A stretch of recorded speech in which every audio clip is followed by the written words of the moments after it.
श्री शिवाय नमस्तु भयम दोस्तों, जैसा कि आप सभी लोग जानते हैं कि 17 दिसंबर 2025 यानी बुधवार को पड़ रही है पौष महीने की कृष्ण पक्ष प्रदोष व्रत। और दोस्तों तो यह एक तिथि है जो पौष महीने में पड़ने वाली सबसे बड़ी तिथि है, क्योंकि यह पौष महीने में पड़ने वाली है और इसका बहुत ही बड़ा और विशेष महत्व होता है।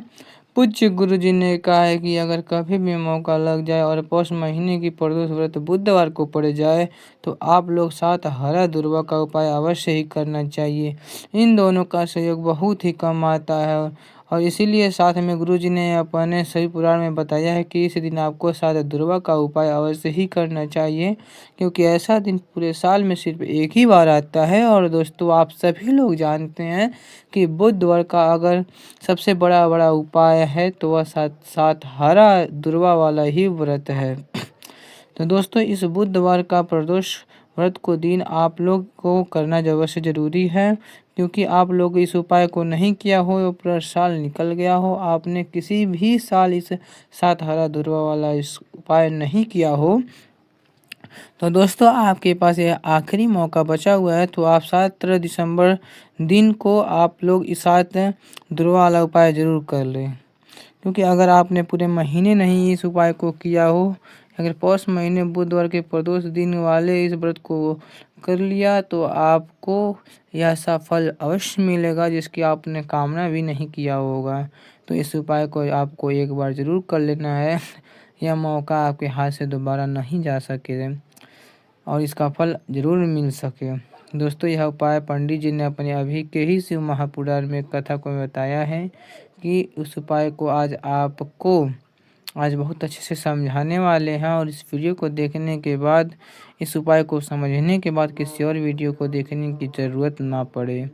तो देखिए यह इस पौष महीने के बुधवार प्रदोष व्रत के दिन यह इतना खास होता है कि इतना महत्वपूर्ण होता है। देखा गया है कभी कभी बड़े बड़े पूजा पाठ अनुष्ठान से जो मनोकामना पूर्ण नहीं होती है, वह पौष महीने के बुधवार प्रदोष व्रत के दिन एक छोटे से उपाय करने से ही आपकी मनोकामना पूर्ण हो जाती हैं। और बहुत लोगों ने इस उपाय को किया भी है और इनको इस उपाय करने का फल अवश्य मिला है।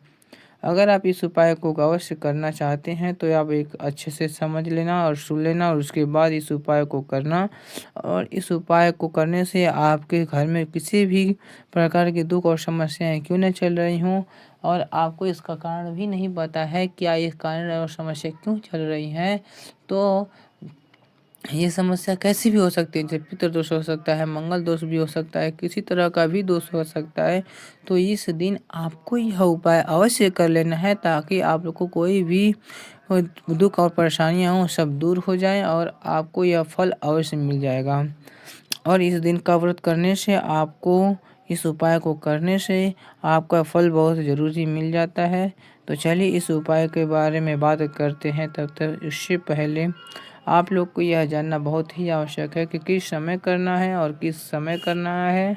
तो चलिए हम आगे आपको वीडियो में एक एक करके बता देते हैं कि उससे पहले अगर आप हमारे चैनल पर नहीं हो तो आप चैनल को सब्सक्राइब ज़रूर कर लें और वीडियो को लाइक कर दें। और आपको कमेंट बॉक्स में ज़रूर आप अपना सवाल के बारे में अपने बारे में ज़रूर पूछिएगा। और यह मेरी वीडियो आप और लोगों के पास भी शेयर करिए। और जानकारी के लिए अगर आप कोई भी और भी अन्य जानकारी चाहिए आप कमेंट बॉक्स में पूछ सकते हैं। अगर आप हमारे चैनल पर पहली बार आए हों तो ज़रूर चैनल को सब्सक्राइब ज़रूर कर लीजिए। तो दोस्तों इस सात दुर्वा वाला उपाय को हमें इस बुधवार प्रदोष व्रत के दिन कैसे करना है, किसको करना है, किस समय करना है और कहाँ पर करना है, यह सारे सवालों के जवाब आपको इस वीडियो में मिल जाएंगे। और जो यह वीडियो देखेगा भाई उसको सात हरा दुर्वा वाला उपाय ज़रूर करना चाहिए, क्योंकि इस दिन सात दुर्वा वाला भी बहुत ही बड़ा और विशेष महत्व होता है। और जब बात आ जाए हरे दुर्वा की तो यह सोने पर सुहागा वाली बात हो जाती है और यह एक बहुत ही बड़ा उपाय हो जाता है।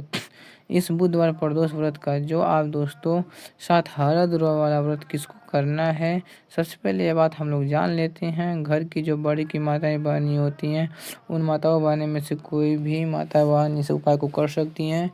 तो आप चाहें घर में किसी भी सदस्य को या सभी सदस्यों को यह उपाय आप करवा सकते हैं।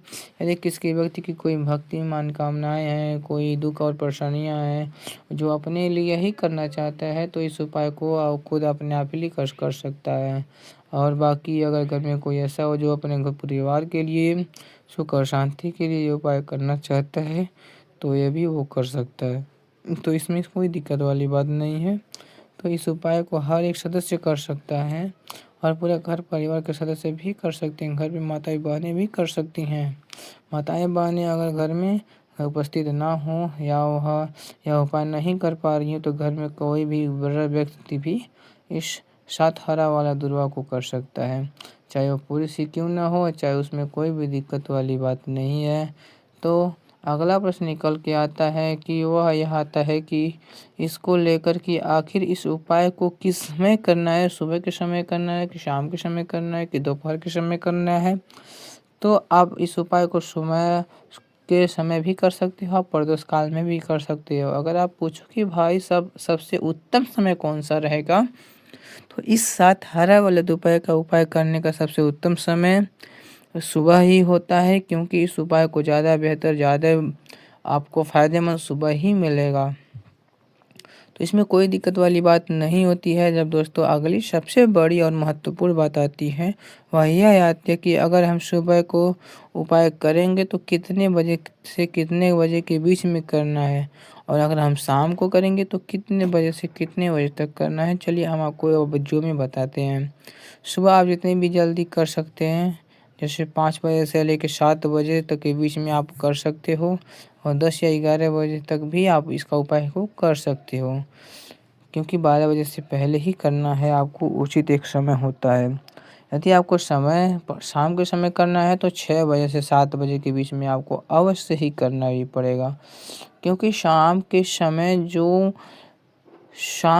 बजे से 7 बजे का जो समय होता है और 8 बजे के बीच का होता है, यह प्रदोष काल का समय होता है। तो इस उपाय को 7 या 8 के बीच में भी कर सकते हो। आप कभी भी इस उपाय को कर सकते हो, इसमें कोई दिक्कत वाली बात नहीं है। पौष का महीना ही है जो आपको धन दौलत पुण्य दोनों ही देने वाला है। पौष महीने में तुलसी का पूजन करके श्री हरिहर का विश्व से जुड़े हुए कुछ उपाय करें और आपके अपने जीवन की निर्धनता, धन से जुड़ी समस्याएं और कर्जे से दूरी समस्याओं को दूर कर सकते हैं। वही महीना है जिस माह में भगवान विष्णु निद्रा से जागते हैं और भगवान विष्णु को तुलसी अति प्रिय है, इसीलिए उनकी पूजा में भी विशेष रूप से हम तुलसी का उपयोग करते हैं। और बिना तुलसी दल के, बिना तुलसी मैया के श्री हरि विष्णु की पूजा और उनका भोग दोनों अधूरे ही होते हैं। इसीलिए पौष के महीने में ऐसा उपाय आपको बताने वाले हैं जिसे करने से श्री हरि विष्णु की असीम कृपा आपको मिलेगी और माँ तुलसी से ऐसा आशीर्वाद मिलेगा, जीवन का हर दुख, हर कष्ट, गरीबी, निर्धनता, कर्ज से जुड़ी समस्याएं सब कुछ आपके जीवन से दूर हो जाएंगी और सुख, समृद्धि, धन, वैभव, ऐश्वर्य सब कुछ आपके जीवन में आसानी से मिलने लगेगा। तो चलिए आपको हम बताते हैं कौन सा उपाय है, तो तुलसी के पौधे में कौन सी चीज़ आपको रखनी है और उस उपाय को किस समय करना है, तो आपको हम बता देते हैं। सबसे पहले आपके तुलसी का पौधा नहीं है तो अपने घर में तुलसी का पौधा ज़रूर लगा लें। और पौष के महीने में जो लोग अपने तुलसी पूजन का पौधा अपने घर लगाते हैं, तो तुलसी माँ अपने घर में निर्धनता नहीं रुकने देती हैं। तो हमेशा उनके घर में एक तुलसी का पौधा ज़रूर रखना चाहिए, ताकि तुलसी मैया हमेशा उनके ऊपर कृपा बनाए रखें और उनके धन की वृद्धि होती है और धन में वृद्धि होती है। तो तुलसी की पौधा पौष के महीने में आप अपने घर जरूर लेकर आएँ और अच्छे से माँ तुलसी का पूजन करना चाहिए। माँ तुलसी की देखभाल करनी है और उनकी कौन सी चीज़ है जो आप तुलसी माँ के पौधे के पौष के महीने 17 दिसंबर बुधवार प्रदोष व्रत में रखना है, और कैसे ये चीज़ ये रखते ही रातों रात आपके जीवन में चमत्कार होगा और आपके भाग्य का भी साथ मिलेगा। तो चलिए हम आपको बताते हैं इस वीडियो चलिए इस वीडियो में आपको जितना भी उपाय बताएंगे वो सारे उपाय समूल है, क्योंकि गुरुजी ने बताया है कि इस हफ्ते हरा वाला उपाय ज़रूर करना है। वीडियो में आगे बढ़ने से पहले आप वीडियो को लाइक ज़रूर कर दीजिएगा। सबसे पहला उपाय है, अगर आपके जीवन में कर्जा बहुत है, आपके जीवन में संकट बहुत अधिक है और आपके ऊपर बहुत ही विपदा आ रही है, बार बार अपने व्यापार में, अपने घर में धन की हानि, बहुत सारी समस्याएं देखने को मिल रही हैं, तो आपको यह उपाय ज़रूर करना चाहिए। इस उपाय को करने के लिए सबसे पहले आपको 2 चीज़ों की आवश्यकता होगी। सबसे पहले आप जानते हो जो कि भगवान गणेश जी को समर्पित होती है, और आपको वह हरा दुर्वा की आवश्यकता ज़रूर होगी। साथ ही में आपको 1 लोटा जल की आवश्यकता होगी। जब भी आप इस उपाय को करें तो आपको कल सुबह ही सुबह करना ही है, और इस बात का विशेष रूप से आपको ध्यान रखना है। ठीक है, आपको एक हरा दुर्वा लेनी है, और अगर आधा दुर्वा भी मिल जाती है तो भी कोई दिक्कत नहीं है, बस आपको हरा दुर्वा है। अगर ज़्यादा नहीं मिले तो उस स्थान पर एक हरा दुर्वा भी ले सकते हैं।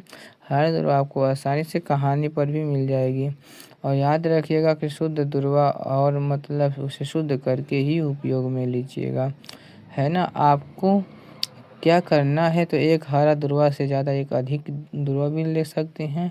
एक हरा दुर्वा के साथ 1 लोटा जल ले लीजिए, और इन दोनों ही चीज़ों को लेकर शिवाजी के मंदिर पहुंच जाइए, और जाइए मंदिर में शिव जी के पास आप बैठ जाइए। शिव जी के पास बैठने के बाद शिव जी का जो शिवलिंग होता है, शिवलिंग के ऊपर यह दुर्भाग्य को समर्पित करना है, और दुर्भाग्य को कुछ इस प्रकार से समर्पित करना है, जो ध्रुवा का डांडी होता है जो जनकधारी की तरफ होना चाहिए, जहाँ से जल नीचे की तरफ गिरता है, और जो हरा भाग होता है शिवाजी के नीचे की तरफ अपने आप हो जाएगा।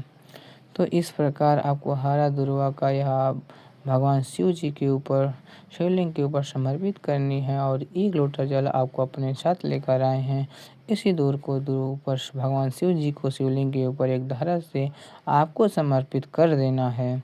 और यहाँ पर देखने की बात यह है कि यह उपाय इस व्यक्ति को करना है जिस व्यक्ति की नौकरी नहीं लग रही हो, और जो व्यक्ति परीक्षा में पास होना चाहता है, तो इस व्यक्ति को अपने हाथों से यह उपाय करना है, तभी उपाय काम करेगा। ठीक है, उपाय करने के बाद 3 महीने उपाय आपको कब तक करना है, जब तक कि आपकी नौकरी ना लग जाए, जब तक आप परीक्षा में पास ना हो जाएं, तब तक आपको यह उपाय करना है। तो चलिए देखते हैं दूसरे उपाय के बारे में। तो देखिए, इस उपाय को मात्र 1 लौंग का जोड़ा लेना है, यानी 2 फूल वाली लौंग लेनी है, और साथ ही में मंत्र थोड़ा सा शहद लेना है, और इसी तरह से तांबे के पात्र अंदर शुद्ध जल लेना होगा। अब देखिए, इन सभी सामग्रियों को लेकर भगवान शिव के मंदिर में पहुंच जाना है, और देखिए यह उपाय आप सुबह से लेकर शाम तक कर सकते हैं। तो आप सबसे पहले आपके पास जो 2 फूल वाली लौंग हैं, उन्हें आपको शहद के अंदर अच्छे से डुबो लेना है, यानी दोनों लौंग पर आपको अच्छे से शहद का लेपन कर लेना है। और आपके पास 1 लोटा जल है, सबसे पहले तो उसे शिवलिंग पर धीरे धीरे समर्पित कर देना है, और श्री शिवाय नमस्तुभ्यम इसका जाप करते रहना है। और आपके पास जो 2 फूल वाली लौंग है, शहद से उसको शिवलिंग पर अर्पित कर देना है, और आपको प्रार्थना करनी है कि जीवन में जो रोग की स्थिति है वो समाप्त हो जाए, जो संकट है और समस्याएं हैं वो सभी समाप्त हो जाएं, जो जीवन में कर्ज से संबंधित समस्या हैं वो सारे के सारे दूर हो जाएं। तो यह 2 फूल वाले लौंग ही संयुक्त कर सकता है, आपकी जो भी समस्याएं हैं इस बुधवार के दिन अवश्य ही समाप्त हो जाएंगी। तो इस प्रकार से आपको पहला उपाय करना है। और बात करते हैं आपको दूसरे उपाय के बारे में। देखिए, यह उपाय आपके सर्वश्रेष्ठ होने वाला है। इस उपाय के लिए आपको चाहिए होंगे 5 हरा मूंग के दाने, और मूंग के दाने आपको कहीं से भी टूटने नहीं होने चाहिए। और इसी के साथ आपको एक तांबे के पात्र के अंदर अपने घर से एक शुद्ध जल, 1 लोटा जल ले लेना है, और इन सभी सामग्रियों को लेकर सीधे भगवान शिव के मंदिर में पहुंच जाना है। देखिए, इस उपाय को आप सुबह भी कर सकते हैं, आप शाम भी कर सकते हैं। देखिए, भगवान शिव के मंदिर में पहुंचने के बाद आपके पास जो 5 हरे मूंग हैं, उनमें से जो पहला हरा मूंग है वो शिवलिंग के सामने नंदी महाराज जी होते हैं, उनका जो पैर उठा हुआ होता है उनको आप पहला हरा मूंग समर्पित कर देना है, और इसका जाप कर लेना है। फिर आपको दूसरा हरा मूंग लेना है, और शिवलिंग में जो श्री गणेश जी वाला स्थान होता है वहाँ दूसरा हरा मूँग समर्पित करना है। यानी कि शिवलिंग के सीधे तरफ आपको यह दूसरा हरा मूँग समर्पित करना है और आपके ओम गण गणपते नमः या श्री गणेशाय नमः इसका जाप कर लेना है। और तीसरा हरा मूँग के दाना आपको शिव की सबसे प्रिय पुत्री माता अशोक सुंदरी वाले स्थान पर समर्पित कर देना है। शिव की जो जलाधारी होती है, जहाँ से जल बह करके आता है, उसी जलाधारी के बीच में होती है, वो सांप की आकृति की होती है, वही लाइन वही तीसरा हरा मूँग समर्पित कर देना है। और फिर आपको ओम नमः शिवाय का इसका जाप कर लेना है। और जो चौथा हरा मूँग है वो आपको भगवान कार्तिकेय का जो स्थान होता है वो शिवलिंग पर, वहाँ पर आपको चौथा हरा मूँग का दाना जो होता है वो वहीं पे समर्पित कर देना है और ओम नमः शिवाय का जाप कर लेना है।